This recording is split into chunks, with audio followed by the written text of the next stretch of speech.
Hey guys, Jamie Bunn. Thanks for joining me dockside here for another video, Fish Blue Water. This is going to be one of our rigging segment videos, and as you can see here, I've got some heavy gear in front of me. I am getting ready for a future nighttime sword fishing excursion. It has been a long time since I have been out and chased the swords on the ocean at night, but it is an absolute blast, and I'm just fired up to get out and do it. So here today, I'm going to show you how we actually rig our standard setup for nighttime sword fishing. So stay tuned and we'll get that rolling.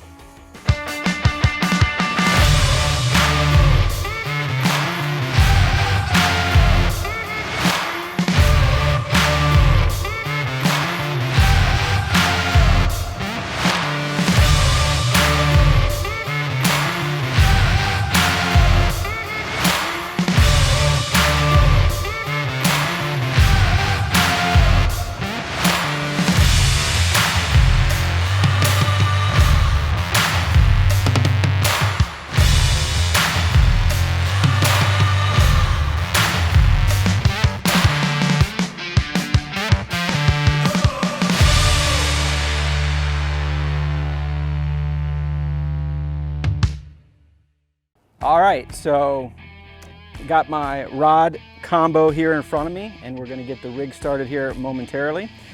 First thing, let's talk about the rod and reel combo.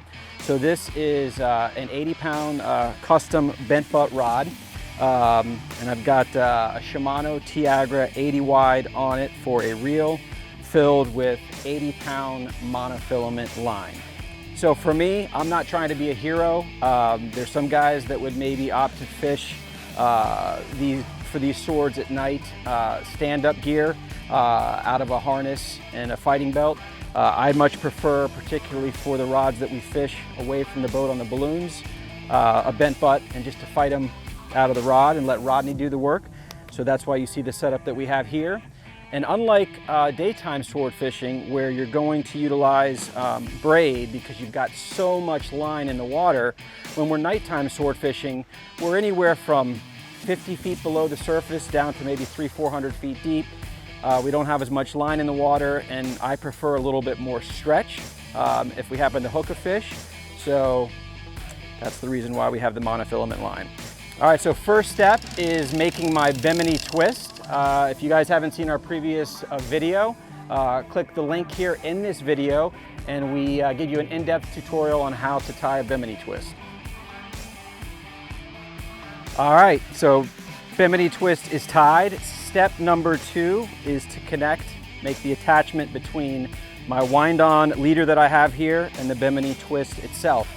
And we do that with what's called a cat's paw. So first off, the thing that I'll tell you is I've got a section of braid that we doubled up here, 130 pound, excuse me, not braid, Dacron.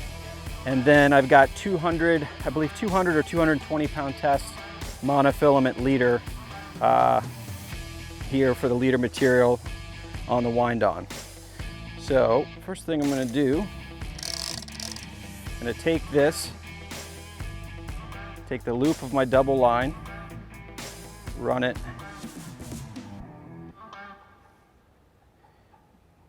down over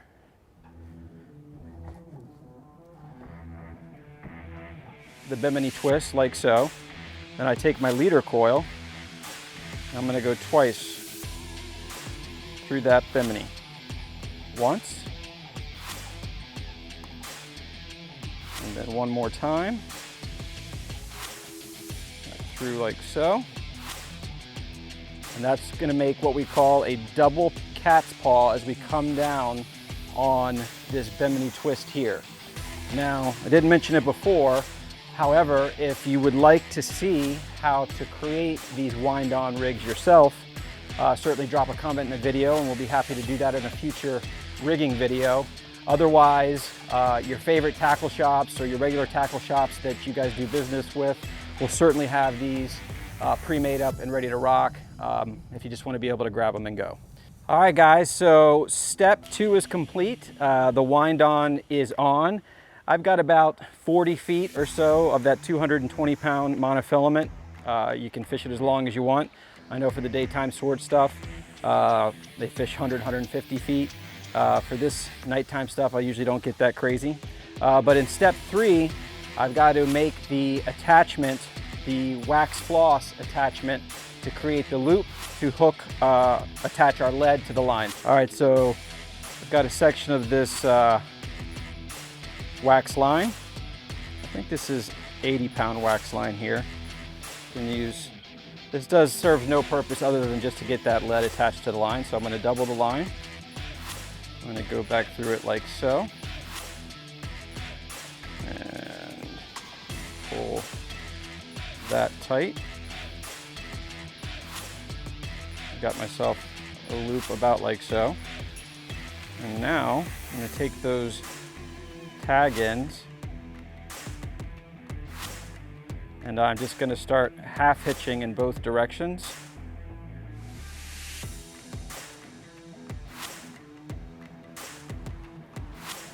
To floss that loop on. Now this is going to be a process that, you know, I think most guys will probably go, you know, about 10 turns or so in each direction, just to make sure that at the end of the day your loop, oops,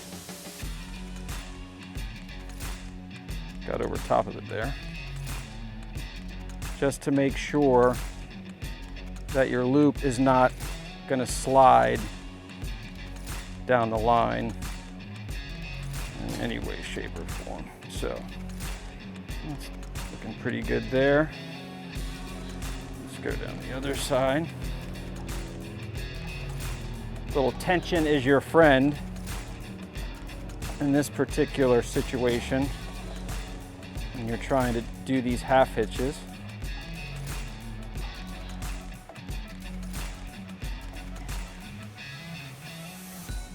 See here, I'm giving that a pretty good pull in both directions and it ain't going, so I think we're good there. So there's my loop, and I'm going to eventually, once we get to fishing, attach that double line, and I finish it off with 2 twists on each end around the monofilament with the wax floss in each end. 1, 2. And there we go.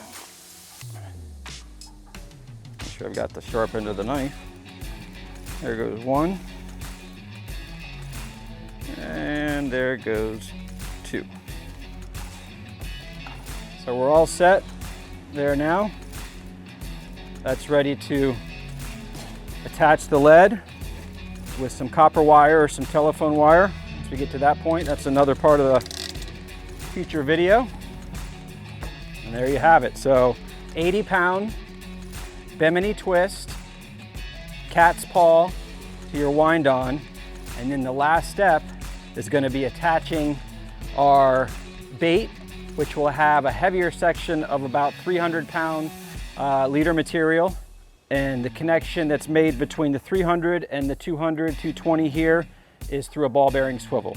So if you guys want to learn how to rig a squid for nighttime sword fishing, just click on the link below. And other than that, we're gonna get on to the next step of rigging here. All right guys, we've got that bait rigged. Final step I wanted to show you is how to basically get everything kind of finished up here with your ball barrel or ball bearing swivel crimped off. And normally we'll keep all the baits just kind of pre-rigged in the cooler, ready to travel. Once we get to where we're gonna fish, they come out and then we make the final attachment before we put the lines in the water. So I've got my 250-pound crimp here, 300-pound ball bearing swivel, like so. I'm gonna take that, slide it all the way down, get myself a small loop about like so. I'm going to take my crimpers and I'm going to probably use the second hole on this and see how that feels. That's pretty good. One more crimp. You want to look for a nice flange on the edge of that crimp when you actually crimp down with your crimpers. If it seemed like it went in there too soft and easy when you close the crimper, chances are you probably need to go to the next hole down so you can get a really solid connection on that crimp. And then what I do, just take myself a rubber band, half hitch that on like so to the other side, real tight, maybe a little bit more. There we go. Attach that to my handle, and this bad boy is ready to travel. So we're gonna do that a few more times, so we'll have a complete setup. When we're fishing, we're gonna be fishing 3 balloon rods away from the boat, 2 off the boat. We'll get all those set up off camera. Look forward to actually taking you offshore with us for the video, and hopefully we can put a hook in one of these things.